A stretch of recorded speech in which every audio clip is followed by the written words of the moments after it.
Well, here we are again. It's Friday, October 27th, and this is the weekly video. We do these every Friday, as many of you know. If you're new, welcome. Every Friday we take a look at the auction market. We look at a few things that are on live auctioneers. If there's something big going on, we try to bring it to your attention and so forth. And it's been a pretty busy week. A bunch of new things have appeared on live auctioneers that we've added to the global member pages. We're going to go through a few of just a couple of them pretty soon here, so we'll stick around for that. And we're going to take a look at some eBay auction results. What's been up there? It was a little quiet last week, but there were some really good buys. I think that there is some softening in the Chinese porcelain market. As we've talked about the problems facing China and all this other global stuff that's going on right now, these horrific things around the world. You can't get your head around it sometimes. It is affecting the economies of the world, and that's pretty obvious in China's energy problems and their real estate problems and all this other stuff and trade and nobody getting along. It does impact things, and I think it's fairly obvious that it's impacting the Asian art market at this point. I was worried about it, as many of you know. I talked about it about, I don't know, several months ago. We were talking about this, saying that it may have an impact. I think it is. All right. But if you're a collector and you're building up your collection, you're interested in the cultural arts of Asia and all that, I think it might be going into a pretty good period. And you may be seeing some things coming onto the market because people need to raise money. And I think that is something we are seeing in China. There are collections coming out that are people that were once very, very wealthy, and I don't think they may be quite so wealthy anymore. So they need to raise some capital. And if you have an art collection, that's a pretty good way to do it. And the first one to get to the market usually does the best, and the ones that come in later, after it's been going on for a while, are a little trouble. So if you've got some cash, you might find some opportunities coming up here to bolster your collections. All right. One of the things I wanted to mention before we go any further, because I got emails and inquiries about it this week, because I've never mentioned them before. Taiji Auctions Limited in Canada. Do not buy from them. And if I've taught anybody anything doing these videos over the year, is that if you go to live auctioneers or Invaluable and you see an auction house that looks like it's loaded with amazing stuff and very attractive things, and Taiji is one of them, do yourself a favor and go over and check their account and take a look, open it up, and go over here and see how many auctions they've done and what the kind of auctions they've done. This auction house has been around only for a few months. It's a new auction house, and they seem to have, like Eden Galleries and these other corrupt auction houses, an endless supply of imperial art. And of course, there's no such thing. And if collections that at a glance that were as good as these collections are, they would absolutely not be sold through a brand new auction house in Canada, in Waterloo, Canada, of all places. It would be sold in New York, London, or Hong Kong. And if you come across an auction house that has a post-auction area that looks like this, run for your life. Run, get away, flee. There will not be any real pieces in there. All right, other than maybe some Canton once in a while or a piece of rose medallion. But these kinds of things do not get sent to third-rate auction houses and brand new auction houses and so forth. And I mean, the signs are obvious, but I for some reason, and I think many of you are successfully avoiding these auctions now, but I think it's amazing to me that people are this gullible. And most of them are new in the collecting world. They have been only at it for maybe a year or two. They don't know any better. They come in with a pocket full of money and off they go. And before you know it, they're selling these fake bronzes for $7,000. This is from today. This sale just ended this morning. $7,000, $6,000, $5,000. This is about now what they're posting. Now, maybe these are shill sales. You don't know. Because keep in mind that if the bid doesn't come through live auctioneers and it sells, if the winning bid isn't on live auctioneers, they don't pay the commission to live auctioneers, and there are ways for people to run up their own auctions to make it look like they're active bidding, hoping somebody will hit the object, and then if it goes through, none of it sells, they just run it again. But at any rate, this is all Nonsense. All of these pieces are nonsensical. But if they're selling, it looks like tens of thousands of dollars here. All right, if this very, very rare Yuzhou kiln type sung pot. They're calling this Ming because they don't know any better. It's supposed to be sung for $5,000. Where a piece of this size, authentic, it would be worth make it six figures. All right, and so on and so forth. These little jars and so forth, the jades, the bronzes, all of these are fakes. You just have to don't go near them. All right. And speaking of fakes, I wanted to mention one quick, just a reminder again, because I'm still getting inquiries from people that are talking about buying from Ancient Rhyme, who has an endless supply of fakes on eBay copies. Occasionally, they actually throw in a real antique, but not often. And of course, our friends Woolworths, who are still selling and still finding suckers for these knockoffs of very, very, very rare Ming and Qing porcelains. God, it's infuriating. This is the site. If you are bookmarking and buying Chinese objects from these people, you're buying copies. You're buying sometimes really bad copies, and sometimes really, really good copies. I don't know where they're getting them, but there are a number of sources around where you can find these things and load them up. And there are, I suspect, some auction houses that have been stuck with some pieces that they're more than happy to give these guys to liquidate for them. But they misrepresent these lots badly. And I'm rather shocked that eBay hasn't booted them off. But then again, they don't boot anybody off. So um, they'll boot you off if you're 3 days late on shipping, but they won't boot you off if you're stealing money. Anyway, so just keep that in mind. I'm not going to go on about it too much. But Ancient Rhyme and Woolworths, they're U.S. based. And for some reason, people from China or someplace are buying these pieces continuously from them. And they're building up collections of copies. It's pretty sad. Now, a few things that have came up. You remember we talked. There was that very good sale by the belonged to the two Armenian brothers that Grogan's had a few weeks ago. Well, apparently there's a little bit of residual property from that estate and some other things, and they've got a sale coming up in a few days that has these in them. These are a pair of 13-inch Kangxi bowls in a very unusual pattern. They're not perfect. They've been stapled and repaired and whatnot, but they're fantastic, I think, in this pattern. Very, very unusual, really unusual. You can actually see the crack in one of them, but they are terrific bowls. They're elegant. They have a great look to them. They're the kind of things you find in museums. Quite frankly, museum collections often have repaired and mended pieces in them. They want the example. They don't care about condition too much. But they want great examples, and these are the kinds of things that you would find in a museum. A big pair of 13-inch Kangxi Femiware bowls, and there's also this. If you're a Japanese collector, now this came from I think this was from the brothers. Fart and Gagosian. Here it is.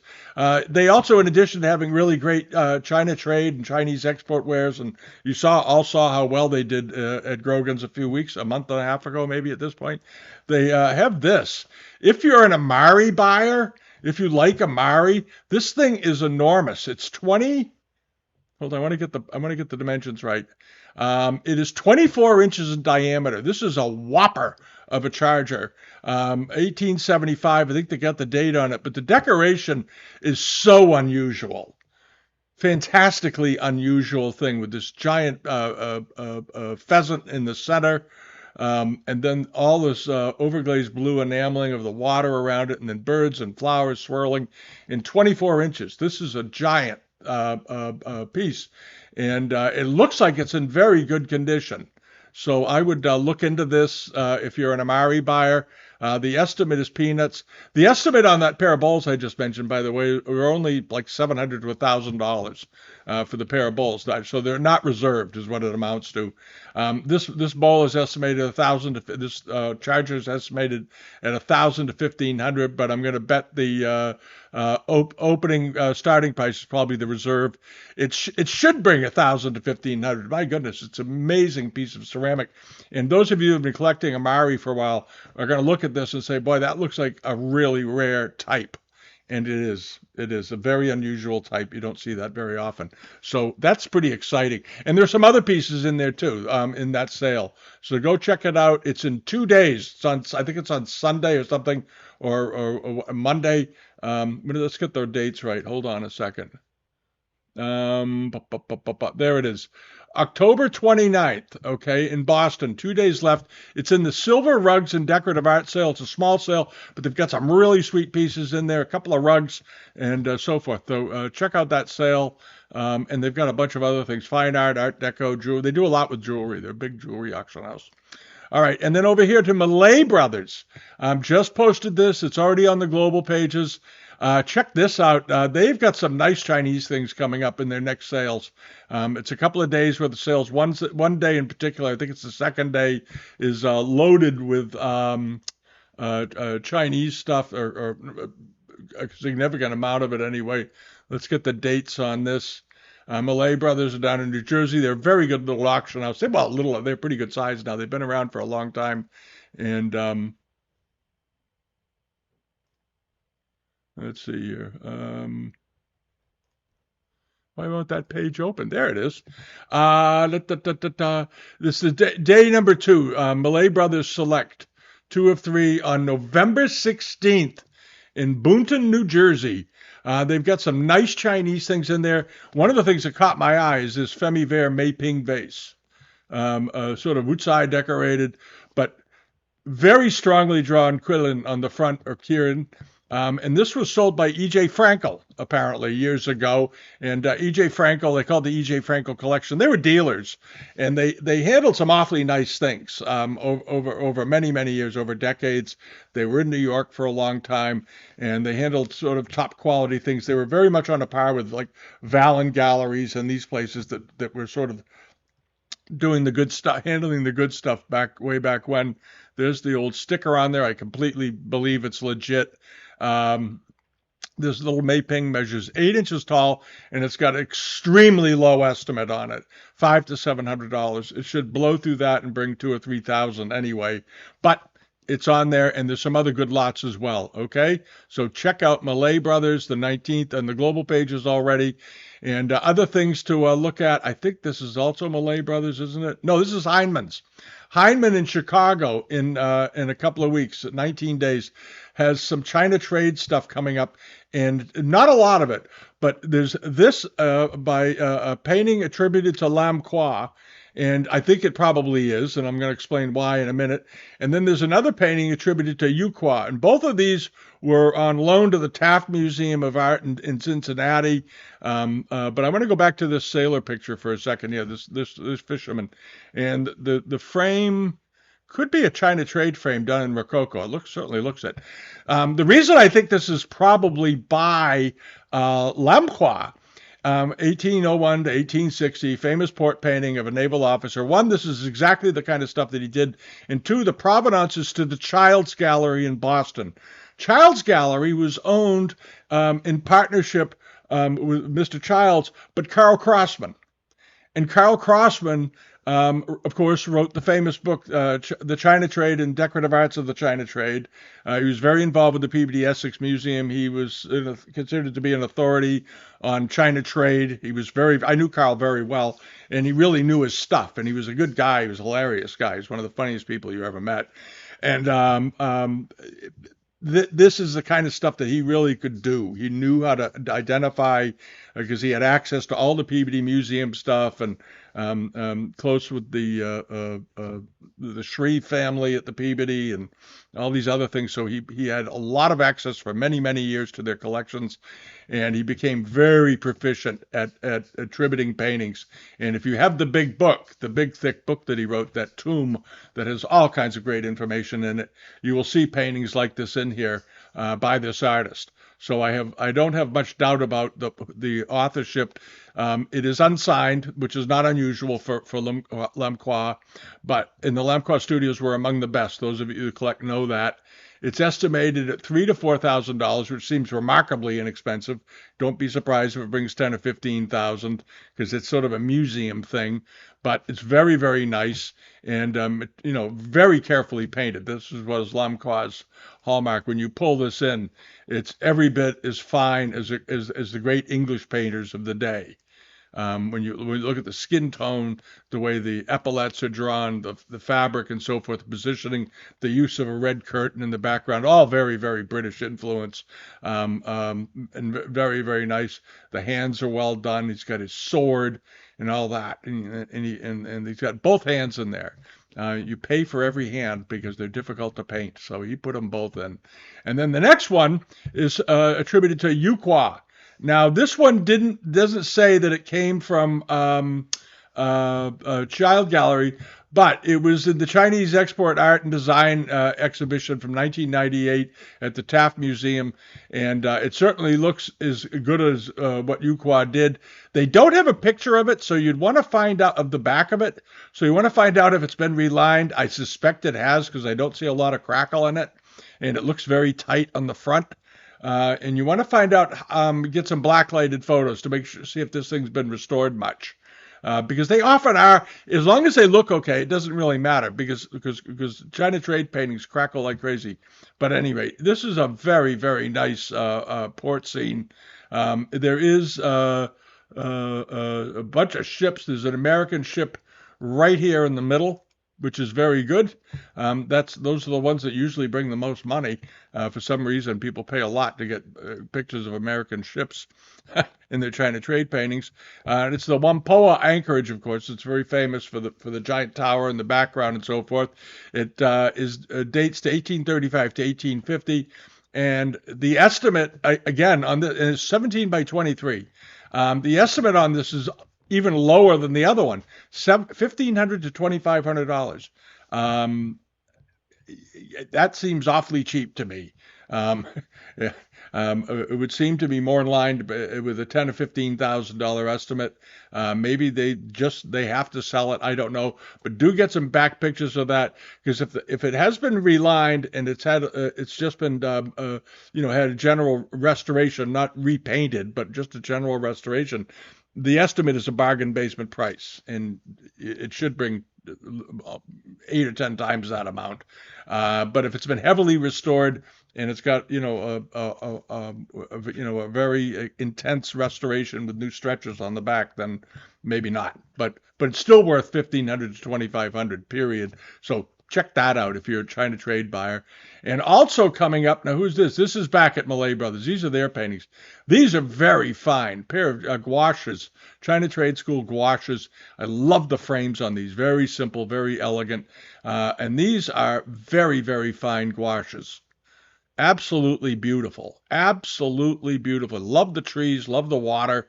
It's just canal traffic, that sort of thing. Just a day, wandering around in the sights you might see in China with people boating things up and down from their farms, bringing them to market, and this sort of thing. Very, very nice, very nice.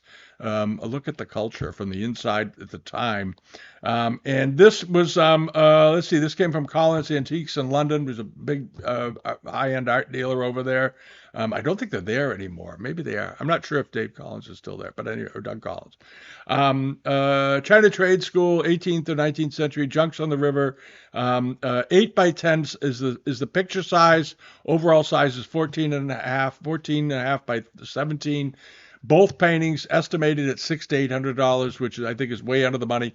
Figure they're going to come in at around $700 to $1,000 each, based on what prices have been lately. So $1,500 to $2,000 maybe. You might get them for $1,200. The sale is in 19 days, but those are nice China trade paintings. All right, I love those things. All right, and this is a sale that's coming up in 2 weeks at Olives and Ogletree down in Atlanta. These are not the evil Georgia auction houses. Olives and Ogletree are okay. They miss on the date sometimes. I don't think they really have anybody around that all the time that knows a lot about Chinese stuff. I think they're pretty good at looking up China trade, but they have this in the sale. There's a bunch of things in there. You want to check it out. It's on the global pages already.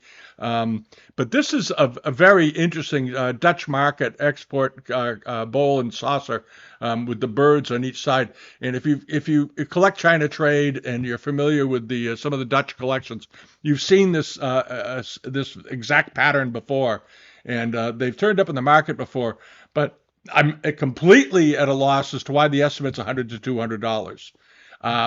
This cup and saucer should bring 500 to 700, I would think, pretty easily. It's a very nice, very fine 18th century set. Really, really good quality. They have a bunch of things like this. They also have this big Monteith bowl, Bogu Monteith bowl on stand, and they don't date it, which I don't understand. It's Kangxi. This is quite a thing. Nice brown dress rim on it. I looked at it, but Ogletree doesn't like to date things, I don't think. So you have to sort of go in with your own opinions. But the bottom of it looks absolutely fine as Kangxi. I don't see any damage to it, and the estimate is absurdly low. Hold on a second. What was it? 600 to 800? Well, 500 to 700. It is a pretty good sized bowl, 12 inches in diameter, so it's about the size of a punch bowl. It's a good big piece of porcelain. Should bring $2,000 or $3,000 at least. Well, I saw one of these in London not long, a few years ago, and I think it sold in an auction at it was either Christie's or Bonham's, and it went for around about $5,500. So the estimate, again, very, very low, very enticing, but it should get your attention because it's worth looking at and worth chasing. All right, and then Drew Eats has a good sale if you're over in the UK. Excuse me.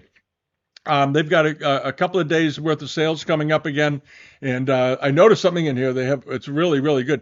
Many of you may remember a few years ago there was a sale that was in Hong Kong that had some really good incense stands on it.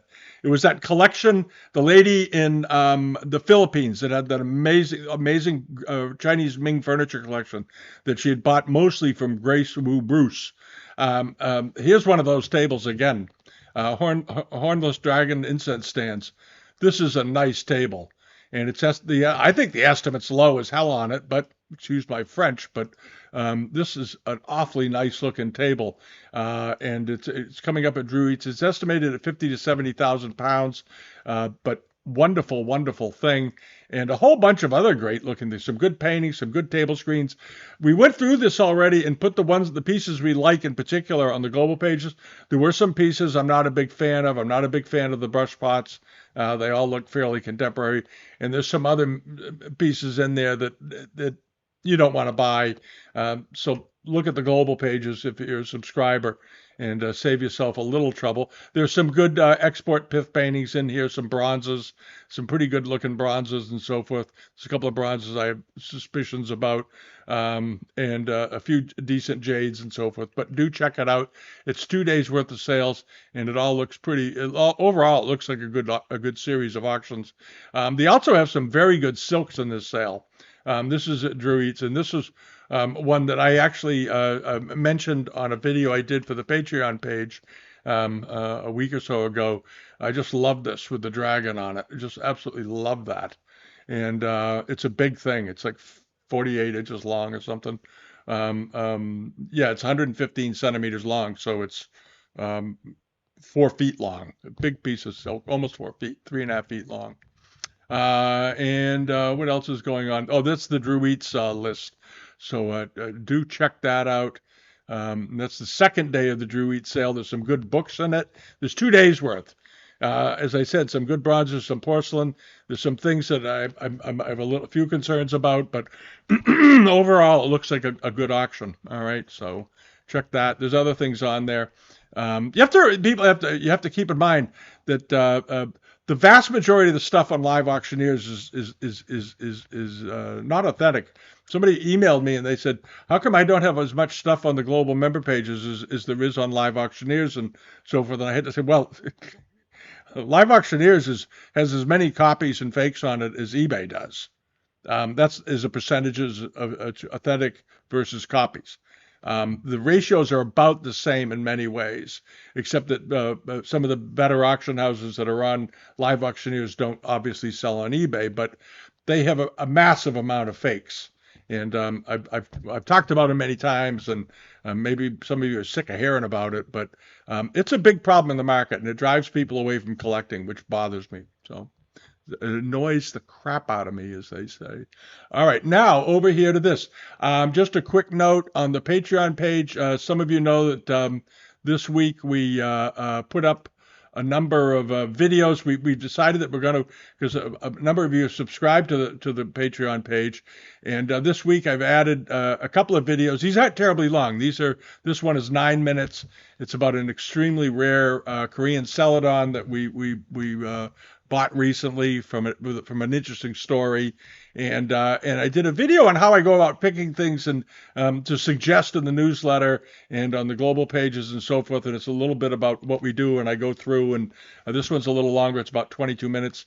And we also posted the Ollers and Ogletree sale over there, and of course all the other videos which are on there ad free. So if you're sick of ads, subscribe to the Patreon page. It's pretty great. We decided we're really going to start building this out the way we've built out the global member pages for the subscribers, because you're contributing to the site. It means a lot to us because it lets us keep doing what we do, and for $5 a month, you're going to end up getting probably an extra 8 or 10 videos and little stories that we find on the market. And if you click the collections button here, this is also for those of you that subscribe and don't really looked around. In here, there's catalogs and books, which are PDF files and catalogs that we don't have on the bookshelf. Others, and some of them are sort of oddball things, sort of interesting things. Then we have a video section, and right now there's 25 videos on there already. And then ways to hold on a second, close that thing. There we go. On the post section, these are we put up auction reviews and what's happened and so forth around the market in recent months, and we'll be adding some stuff to that tomorrow morning while I'm having my coffee. All right, so that's it. Now over to eBay. What's been going on this week? Well, like I said, it wasn't terribly busy last week, and there were some really, really good buys. There was lots of interesting little bits to buy and things like that, but not many earth-shaking things. But there was a couple of really, really good buys. And one piece went for a strong price, but apparently it's by a famous artist. So let's hop over here. This was sort of like one of the sweet little buys of the week. This was a Wan Li Ming period bowl, 6 inches in diameter with a deer on it. I thought it was charming. Brought $88. There you go. With $30 for the shipping from the UK. That was a pretty good little buy. You can buy Ming porcelain. You don't have to be the Aga Khan to buy Ming porcelain. You can there are Ming ceramics you can buy out there. You can build a perfectly nice collection, and you don't have to spend tens of thousands of dollars. There's that. Of course, many of you know that there's that idea about the Ming vase. Well, yeah, some Ming vases, sure. But they made lots of porcelain for daily use. They made lots of porcelain that still turns up in the market. They turn up in shipwrecks. There's all kinds of ceramics where all kinds of porcelain was made during the Ming Dynasty. And there are lots of interesting examples you can buy, and you don't have to break the bank. And this was one of them. This was a nifty little bowl for $88, under $100. All right. And then over here to this. These were also a great pair of cups. They're 18th century, probably Kangxi period, from what I'm seeing. They look like they were in overall quite good condition. One of them might have had a hairline in it or something, but nothing too dramatic. And the pair of them sold for nothing, $69.13. All right, that is very, very, very reasonable. Oh, I meant to mention last week. You remember that very nice China Trade punch bowl that was sold by Eleanor Gordon, and it went for $213. And I said, I hope one of you got it. One of you did get it. So bravo. They sent me the lady sent me an email. Or the man, I think it was a woman, sent me an email saying I got that bowl. I got the punch bowl you mentioned. And good going. That's the way to buy them. That's the way to buy stuff. If you can get a great little pair of 18th century, probably Kangxi. They said Qinlong. I don't think so. This doesn't look like Qinlong work to me. It looks very much like Kangxi work. For $69 and what was the shipping? $29.41. So under $100, you get a nice pair of Kangxi blue and white porcelain cups. I think that's a great buy. And then this was very good. It was a sculpture by Liu Jimian, and he was a Sichuan artist, very well known. And we put it in the newsletter because I thought the work on it was just amazing. And this is what really good Sichuan of the late 19th century looks like. It was all inscribed and stamped underneath, but meticulously potted and done, beautiful facial tones and so forth. A very sweet looking face on the gentleman, and so forth, sitting on this wild rootwood chair. And as all you know, I like carved wood and carved rootwoods and so forth. This is just terrific. What an aesthetic. And it did very well. It sold for $5,655. So there you go. And this wasn't enormous. It was decent size. What was it? 8 inches long or something? Overall 11 inches long. So it was 8 inches tall. So it was 8 inches tall and 11 inches long. So it wasn't a huge thing. It was, it was next to a Coke bottle, your Coke can. You can see how big it is. $5,655, kind of thing you could find in a group shop. This is exactly the kind of thing that if you could walk into a Salvation Army store or something, and if they got a thing like this in there, that if they put it out, they'd probably put it out for $50 or $60 at the most. All right. It's the kind of thing you can find in swap shops and group shops around occasionally. It's something to look out for because it will no doubt be radically underpriced. All right, and then this was another pretty good buy for the week, and I think it was just because they didn't bother to clean it.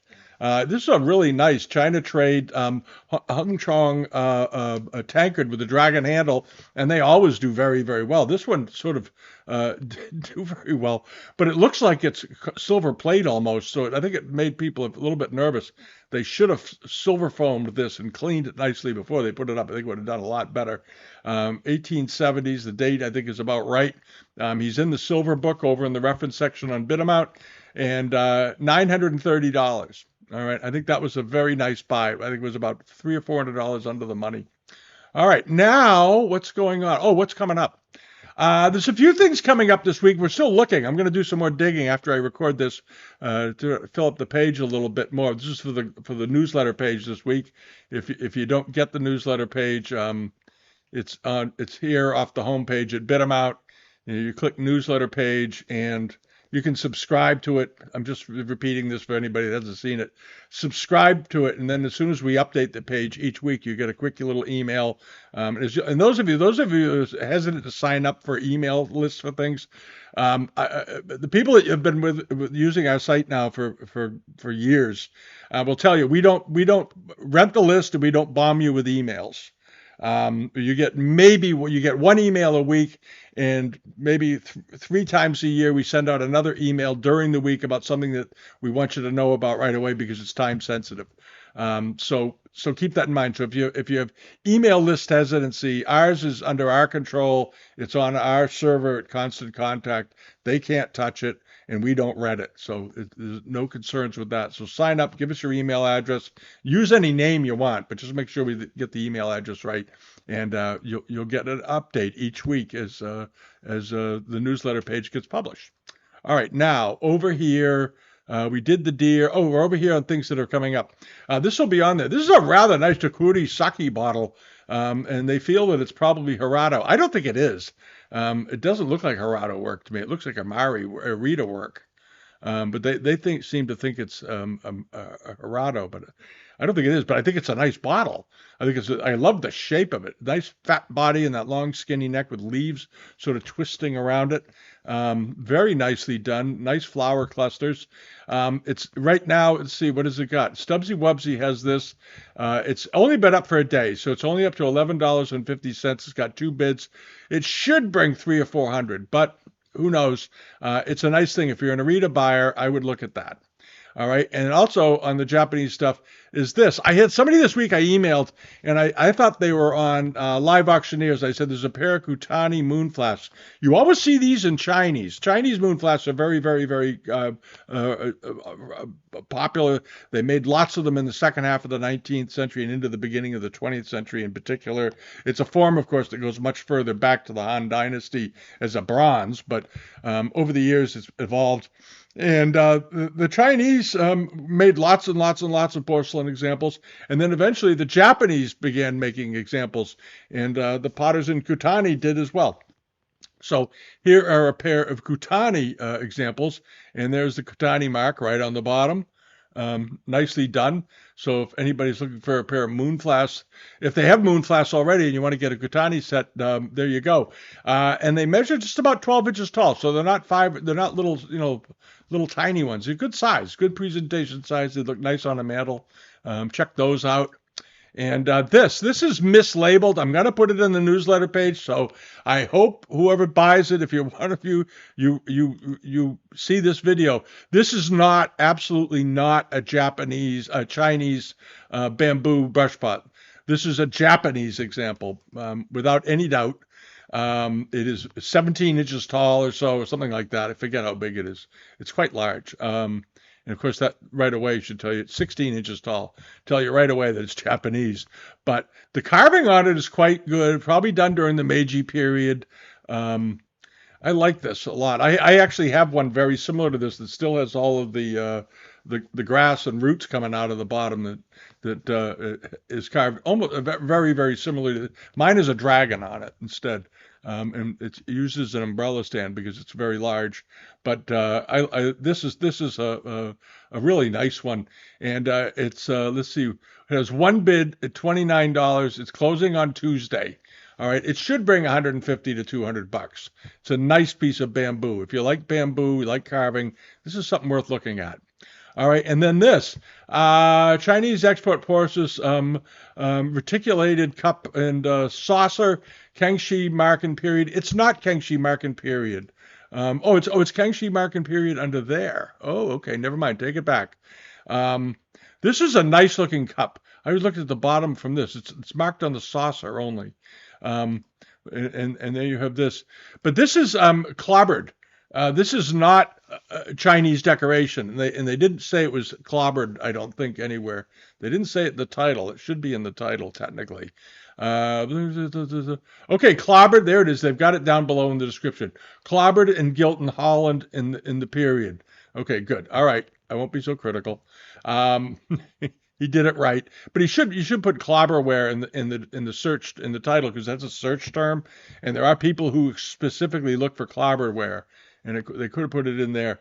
But this is a very nice cup and saucer with its clobbered reticulated ones. You don't see reticulated clobberware very often.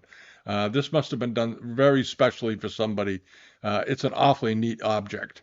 Really, really. There's the interior. Look at the quality. The gilding is still very much intact, in perfect condition, pretty much.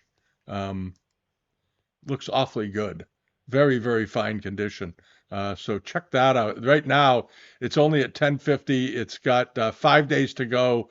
Should bring 500 to 700 anyway, because it's unusual to see these reticulated cups, which they started making during the Ming Dynasty, and then they kept doing them in the Kangxi period.